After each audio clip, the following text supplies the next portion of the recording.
Be liemenėlės gyvenu jau visą 10-metį, nors daugam tai vis dar iššūkis ir moteris stebisi, kaip čia galima būti be liemenėlės, nepadoru ir taip toliau. Viskas priklauso nuo to, kaip jūs apsirengsite. Ir atkreipiu dėmesį, liemenėlė turi savo žalingąją pusę.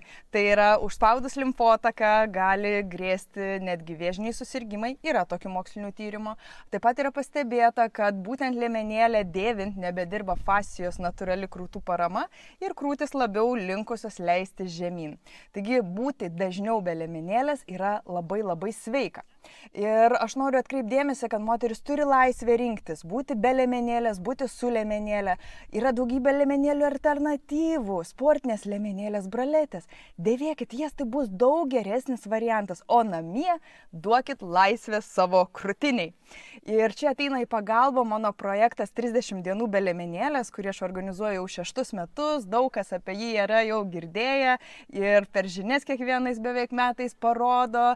Tai noriu įkvėpti moteris, drąsiau būti be liemenėlės, motyvuoju emociškai pamilti labiau savo kūną, pamilti tą buvimą be liemenėlės ir paskui, kurie atgalinį ryšį gaunu iš moterų, tai jos labai džiaugiasi. Taip pat jos pasidalina nuotraukomis, kaip ir apsirengusios, būdamos skirtingo sudėjimo be liemenėlės. Eik į nuorodą prie šito video ir prisijunk į grupę 30 dienų be liemenėlės.